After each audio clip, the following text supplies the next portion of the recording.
What up, everybody? This is week 9 episode for the Rival Fantasy Podcast. We are going to be talking about waivers, the trade deadline, all kinds of stuff that happened. Of course, you're going to get hit with our bold predictions and our not so obvious lock of the week, which we have an interesting one for you guys.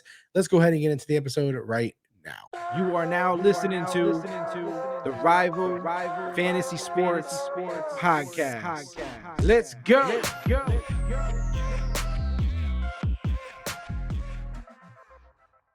Let's talk about week 9 waivers. Before I do that, I just want to say this episode is a little later in the week than I wanted it to be because I'm sick. Not sure if you can tell. I may have mentioned it on the last episode, but yeah, I'm sick this week. I've been trying to get over it. I thought I would get over it earlier. I have not. I'm still kind of dealing with it. It's a little lingering.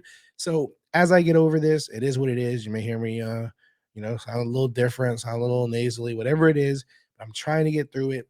It is important for me to, get this information out to you guys. So I appreciate all the support greatly. All right. I hope everybody's having a good week.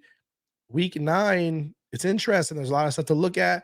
Let's just jump straight into the waivers. Let's get to what you're here for. I mentioned Khalil Herbert. If you watched the last episode, I've been talking about him kind of off and on this year. He's a guy that I'm a big fan of, and you know that. But I just want to make sure that if he's available in your leagues, you may just be in a league with a short bench, not a lot of bench spots. So there's more depth in free agency and waivers, and that's fine. Those kind of leagues are fine.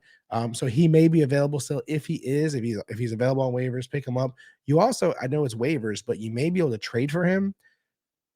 It is what it is. If you could convince the other, the person who's roster on Herbert that, hey, Montgomery is the true starter there, it might not work. It might be a little too late for that. But again, Herbert, I'm just telling you this because I know some people are not starting him because Montgomery is considered the starter and whatnot, but Herbert is worth picking up in waivers if he's available and getting into your lineup if you already have him. The window is still open for guys like Wan'Dale Robinson, who struggled for me last week, Isaiah Likely, Rondale Moore, Romeo Dobbs. These are guys that still may be available in your league because some people still aren't convinced. But again, they could not be. Someone else may have already picked them up and took the chance on them. Again, this really depends on how deep your league is. I try to give as much advice as I can that brings value to any league size. So that's why I mentioned some guys that aren't necessarily available in deep leagues, but they may be available in your league, your redraft league, your home league, whatever it is. These guys are still worthy of you picking them up, getting them in your lineups ASAP. Romeo Dobbs been up and down. You've seen he had a good week. Isaiah Likely hasn't had a lot of opportunities because of Mark Andrews, but Mark Andrews is hurt. Definitely. This is not a fluke. He is really good. Wan'Dale, you got to kind of wait on him a little bit still. He hasn't had his breakout, but I believe it is coming. As I spoke about at length last week, and you guys held me accountable in the comments when he did not. And then, of course, like I said, Rondale Moore, I also spoke about him like 2 weeks ago, and I spoke about him this week again. Rondale Moore, Kyler Murray. I know some people were concerned with him. I believe in him. I have faith in him. If you have him in fantasy, clearly you don't care. He has the Russian upside. He's been doing fine there. But in terms of his targets and everything, Hopkins is his guy. Moore, he was able to use both last week and get him involved and be productive. They were both top 6 at the end of the week. So lots of value there. So Rondale Moore is definitely worth adding. I know you may be concerned with Robbie Anderson, who has also been added to the Cardinals, but I believe he'll still lean more. But either way, Rondale Moore is worth being on your team. You never know. Again, you're trying to think. Your team may be perfect right now, maybe how you want it right now, but you never know what injury is going to come up. Of course, you're going to be dealing with bye weeks here and there. Get guys like this on your team who have value just going forward in general, and things are looking better for them, right? Like, you don't necessarily want to bank on guys who have had good weeks in week 1, 2, 3. But if guys are presently doing well, get them on your team. Get them on your team, and you never know when you might need them. Don't think about, do I need them now? It's maybe I will. Who knows? Get them on your roster. Still, if you're looking for deep guys, Kyron Williams is a good one for the Rams. I know they didn't trade Akers. It's weird. I would still stash this guy. I think he's still worth it even in redraft. I don't trust the whole Cam Akers situation. I was disappointed. I talked about it last episode that they didn't trade him. I don't believe the Rams got offers that they declined because I don't know. It's a weird situation. I don't like how they've handled it. He doesn't want to be there. I don't know if they're trying to save it, the relationship, or what exactly they're trying to do there. But if you're in a deep league, a guy like Kyron Williams is still worth adding. So many quarterbacks are looking good. So many quarterbacks who are not high rated quarterbacks, high ranked quarterbacks. So if you're worried about that, I wouldn't. If you're in a one QB league, just leave your starter in. And then when he has a bye week coming up, make the switch. There's too many good quarterbacks right now, too many getting the job done for you. Unless there's like this really obvious one, like, Deshaun Watson, maybe that you want to stash, or a guy that you feel is a better quarterback than the rest of the free agents that are available in your league. Overall, I think that you'll find a guy who will fit in. If you want to get him like a week ahead of time, I'm cool with that. But there's so many quarterbacks again with the high rushing floor that are doing well that you don't need to necessarily, sit on two quarterbacks all year when you're in a one quarterback league. If you know what I'm saying, if you're in a league with more than one quarterback, cool, of course you need multiples. But there's so many that are doing good and that are getting the job done that even if you're in a multiple quarterback league, you're pretty decent right now, unless you're with someone who's struggling and holding you back and you're sticking with them. But again, quarterbacks, pretty good position right now. Just overall, they're doing pretty good. Like there's guys that are surprisingly playing well that didn't cost you a lot, won't cost you a lot. That's the point I'm trying to make. Kenyon Drake is back in the good graces. He will be a starter if Gus Edwards is out. Again, we talked about the Ravens situation with the running backs. One week you're going to like him, another week you're not going to like him. You're never going to know who to start. But in situations like this, where players are hurt, the other guy is always a good option. So Gus Edwards may be out. That would mean Kenyon Drake will be in a pretty good spot to get a lot of the workload, and I trust him. So Kenyon Drake is a good guy if you're in a jam, running back, flex, good spot to be at. So pick him up if he's available. If your league is, again, not a deep one, Raheem Hines might be available. It really just depends. Again, every league is so different. If he is, of course, you pick him up. He's also a guy that's a decent trade target. But post trade, like I said, he got traded to the Bills from the Colts, so he's an interesting ad if he's available, or to trade for him, whatever the case may be. When I speak on waivers, it's also a good idea if the guy's available to potentially trade for it, not for a high cost, of course, but if you could trade for the guy for the low, this is a good place for names that you may want to target in that realm as well. Deion Jackson, because of the Hines trade, obviously will open up things for him potentially. He's an interesting stash. Now, I'm not going to go out there and say start flexing them and all this kind of stuff, but we did see when he filled in that he was able to get work done. So if Jonathan Taylor gets hurt, we're not wishing that on nobody. We're not hoping it or predicting it, but if he got hurt, Deion Jackson would be in an interesting spot to get a lot of workload, and we've seen him produce with that workload. So a good guy to have on your team. Again, I'm not telling you to go get him and sit on him, and I mean flex him. Definitely, stash him. At the wide receiver position, I also like Josh Palmer.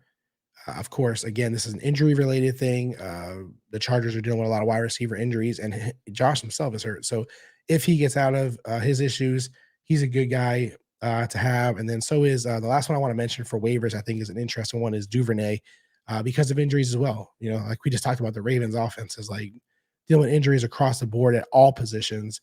Duvernay has a good skill set to not just catch passes. They give him other opportunities to run the ball, trick plays, that kind of stuff. So his role is expanding due to the injuries. He's worth getting in your lineup, not only picking up off waivers, but also starting for sure, especially if all those injuries persist the rest of the week. And it is what it is. Baltimore's facing a lot of them. So a guy like Duvernay has a lot of value for you. All right, that is it for the waivers. I try to get through these as quickly as possible for you. I don't want to waste time. I want to get straight to the meat, straight to the facts that you need, straight to the important stuff. So we don't have to beat around it. Like, let's just get straight to it, right? So hopefully, again, those are the guys I say in waivers are also decent trade targets to do. Again, don't pay a lot. Don't get crazy and overpay for these guys. Don't overspend, but get them on your team if you can at a reasonable way. Get them on your team. And with waivers, as always, try to stay ahead of it. Try to stay ahead of it. Look a week, 2, 3, 4 out. Don't just think about the week you're currently in and the bye week you're currently dealing with. That's it for waivers. Bold prediction for week 8. Okay, I'm doing it differently this week. My bold prediction is also my lock of the week.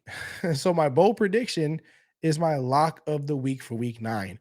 Again, bold prediction, I'm just getting crazy. I'm saying, bold predictions are not fun if they're like super obvious. And same with the not so obvious lock of the week. Obviously, that's not what we do here. We're not trying to state the obvious. So not so obvious lock of the week and bold prediction. Let's get crazy. Let's get crazy here. Kadarius Toney is going to have a great rest of the season. He's going to have a great rest of the season. He got traded to the Chiefs. The Chiefs they're very calculated. They're very slick with the moves. I know injuries have hurt his production. He's probably missed more games than he's played at this point. But I think the Giants were a bad fit. I don't think they were using him correctly. They never should have probably drafted him. And so in that case, the Chiefs are a perfect fit, and they will unleash the weapon that is Kadarius Toney. Week 9 through the rest of the season, Kadarius Toney will be a legit start for your team. I really believe that. So if you have him, Kadarius Toney could even be in the waiver section of the show that we just finished. He could even be a waiver option. Again, depending on your league, how deep it is, what the situation with him. Obviously, if it's dynasty, he's not available. But if you're in redraft, he may have been available. I would have picked him up if you haven't already. Again, Andy Reid is an offensive guru. We know that. Patrick Mahomes is his new quarterback. This is a good situation for Kadarius Toney. This is the best situation you could ask for. Mostly any wide receiver could ask for because you got what I just mentioned, Andy Reid, Patrick Mahomes. But again, he's kind of Tyreek Hill-like. If you've watched him so far to the limited production that he's had, he has those crazy abilities. If you watch the college production, similar to this Tyreek Hill mold, can do a lot after the catch. I know Giants fans are cringing at me saying this. But again, and even for the not so obvious lock of the week, I had Robinson last week, which, broke my heart. He didn't break out yet. I still believe. But Toney went from being his teammate, Wandale's teammate, to now being Mahomes', teammate. So again, bold prediction for week 9 and going forward. Kadarius Toney is gonna have a good season, a great season. And for lock of the week for week 9, again, all I ask for is 10 plus points out of a guy for not so obvious lock of the week. I believe Toney is a great not so obvious lock of the week. He is a great guy to get in your flex right now. Obviously, pay attention, make sure he's started, make sure he's playing. And you're thinking, Neal, but what can he possibly do? He just got to the team. He's familiar with this offense. He's familiar with this offense because of his QB coach with the Giants. And you got to be bold. You got to be crazy. You got to take chances. That's exactly what this is. And yeah, you might even say he may not get a lot of snaps. Right. That's fine. This is a guy who doesn't need a lot of snaps. That's exactly why this is okay. Why this is fun. Why this is a great decision. Get him in your lineup. Get him in your flex spot. Watch the gadget play that he gets involved in, or the trick plays he gets involved in. Watch the couple passes he might get and what he does with it after the catch, and enjoy your touchdown. Enjoy your touchdown for the day from the gadget player, the trick player, whatever the case is. He's as good as anybody to get a touchdown on this offense this week. As long as he's playing, Kadarius Toney, I believe, belongs in your lineup as a flex. Lock for week 9, not so obvious lock for week 9. Bold prediction. He has a good rest of season, great rest of season. His best season to date, obviously, because he hasn't played a lot. And I think this is going to change his outlook, not just from a physical perspective, because he's getting healthier, but also his mental outlook. He mentioned himself, it's nice to be wanted. A team traded for him, a really good team traded for him. That means a lot. You guys know I love narratives. You know I love narratives. It's not just about stats. It's not just about data. It's not just about the algorithm. It's also about the narrative. And the narrative is Kadarius Toney feels wanted. And that matters. It matters is for people. And for people, he's a human just like the rest of us. So Kadarius Toney is my bold prediction and not so obvious lock of the week for week 9. Of course. Who's your lock of the week? Let me know. I want to know in the comments below. Drop it in the comments. Not so obvious lock of the week for me is, and let me know. I'm curious who you guys think. I love, again, as I always say, I love talking to you guys. That's what the whole point of this is for. I did want to add something else to the show here, and that's recommendations. You guys chop it up with me so much in the comments for asking for advice and talking football. Give me a recommendation, not even sports related. Like if you have a TV show or a movie or a book or a new song that just dropped out, I'm curious what you guys are digging out there, what you guys are consuming, what you guys like. For instance, like if I was to give you a recommendation, I would say, hey, if you haven't watched the Game of Thrones series, House of the Dragon, which is the first season descended, go watch it. It's for sure something you need to consume. It's for sure something you need to digest. It's for sure something you need to go binge right now. 100%. So let me know what you guys are recommending right now. Even if it's a food that you're digging right now, a book, like I said, a TV show, a movie, whatever. I want to know. Drop it in the comments what you guys recommend me to go check out. Hell, another thing that I would recommend is like, okay, let's just say it's a food or candy. Nerd clusters. I recently got put onto those. I don't even know how new those are or how old they are.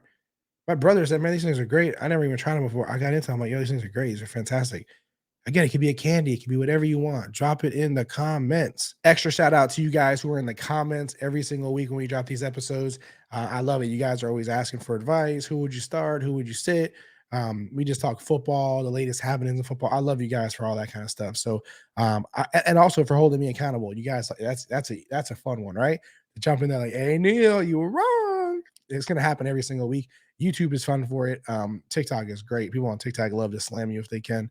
But yeah, being held accountable, it's what we do here. So in the comments, when you guys ask for advice, whatever, it's fun. I really enjoy it. So just make sure that you're subscribed so that you can do it every single week, because there's not a lot of YouTube channels that are going to respond to like every comment.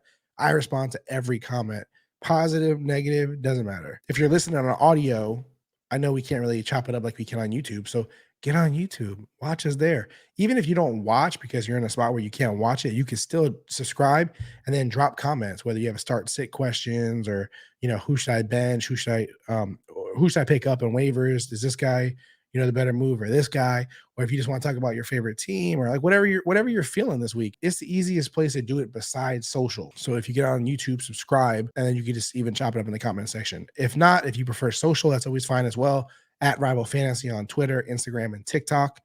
And then, of course, if you're listening on just audio, it's where you prefer to stay. That's cool too. Apple Podcasts, Spotify. At least drop a 5-star review.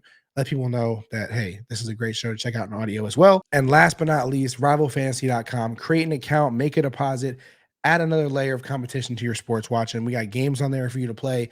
It makes, when you're watching football or watching basketball or whatever you're watching, it brings another level to it for you. It like brings it more hands-on for you, more for you to be involved. If you play DFS or daily fantasy, you also would kind of know the vibe I'm talking about. So get on there, sign up. Again, we have a fantastic promo runner right now where it's 100% loss protection up to $50.